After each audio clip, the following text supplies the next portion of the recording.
Alright guys, this episode 48, I believe. 48, I left off with the landlord. Okay, so they kept coming over there. Demanding rent. My baby even took a picture in her phone when we see the swan just setting. And I really don't know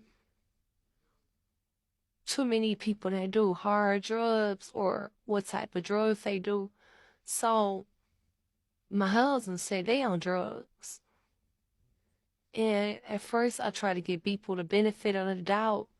Maybe she needed her money for a bill or something, but then it kept happening.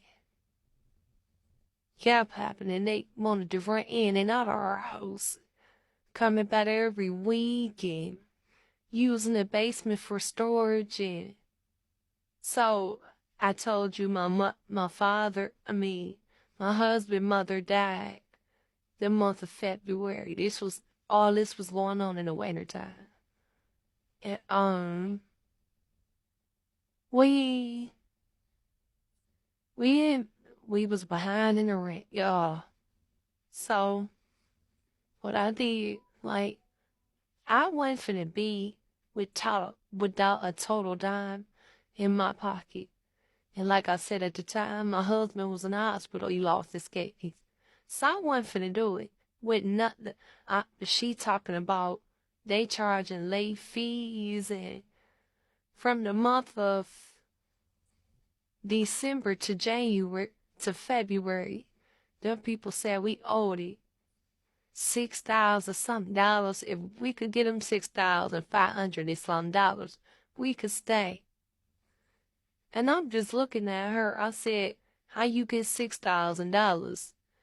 There's no way. So they keep trying to come in the house.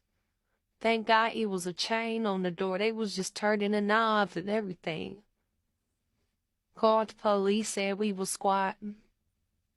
And all my kids' life, I ain't never squatted in nobody else. I would never just move in and don't know who I know, it's just no way I do that. So his mother was sick. She was passing away.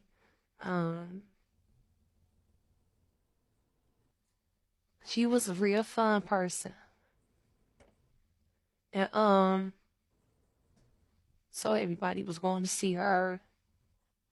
My car had went out taking my children to school. And I have a son, really don't care what people think or say about him.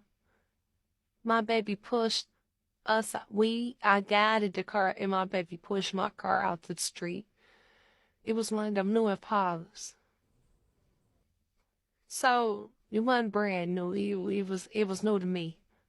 So we wind up. A lady pulled up on me, and I never seen her. She said, "Y'all need a ride." She had her 2 kids in the car. And I give her really thanks and props, because you don't know, even though we wasn't on nothing, but I thank God she did. Don't you know, that lady pushed me out push my car on, not out the street, pushed it on, took my daughter to school for me and picked her up. She did that for a week. And after that, I just started getting up, walking her to the stop. The closest stop was we was on Woodhall. I believe on Blue Hill, but we stayed closer to Hartford, so I had to walk her with a warm up to Blue Hill. I was getting up every day doing that. We was getting up walking every day. Once the hospital to see my husband, I didn't go one day. I said, many rides my mama stay right on Lansdowne. Family be in that area. Oh, they would not drop me They would not drop me off at the hospital to see him. Come and pick us up. He called his best friend. He said, man, can you pick up my daughter and my wife? He called his best friend did it. That was another person that had a good argument, so that man really did. He didn't ask for no gas or nothing. He came and got us. It took us directly to that. Nope, he took me to the store to get some chicken to cook for my kids to bake it. And honestly, y'all, we ate that for a whole week and a half. Like I told y'all, not finna allow nothing for to make nothing different or anything. So, this story gonna have probably about 3 episodes to live for. So, I'm sitting up, waiting.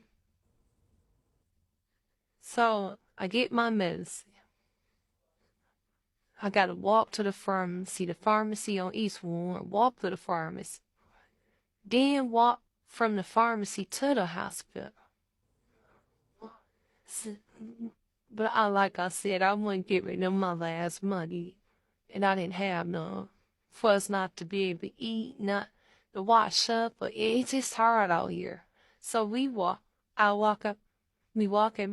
back, when I walked after I walked from the pharmacy to the hospital, from the hospital to his store on a service drive. I can't remember it. Wait a minute. Hold on. I'm sorry, y'all. I had to ask my children. It was Family Foods. I walked from there to Family Foods, back to Woodhall. I seen 2 men. They say, you need some help. He was an older man, and it was a man about my age. When I was cutting through the little streets, going that way, I seen the younger guy. He said, you need help taking that, carrying that, baby. I said, no, sir, I'm fine. Then an older man asked me, coming up my street. I said, no, sir, I'm fine. I had walked like 4 or 5 miles that day. Or probably more than that, walking there and walking back. And, we wind up. So, we was behind the rent. We went to court. And, we get in court. The judge tell her, "It's no way these people owe you. How do you come to $6,000? Oh, late fee." And I told her, we was arguing back and forth. And the judge kept telling us to look at him and talk to him. I said, Your Honor, when we moved in there, she didn't take nothing off the rent. The house wasn't painted. She had the old carpet on the floor. He got on her ass about that, y'all. He got on her good. Her husband had to step in to defend her. But she was talking to my mama, my family. They always assert they stuff in my business. It's sad if you don't let your family know where you stay or you can't talk to them on a daily basis. It's really sad. So, I have a baby birthday. That's actually he got a birthday 6 days from Christmas. I have a twin uncle. We really close. And I don't know, I could be upset about some crime, but be really be upset. And he happens to call me every time. He said, niece, what's wrong? I said, Uncle, man in the hospital. My son's birthday tomorrow. I ain't got nothing to give him. I'm just crying. So, you like when you get yourself together, baby, call me back, okay? I'm like, okay. I'm gonna do one more part, y'all. I'm gonna do 49. And, to finish telling y'all this story.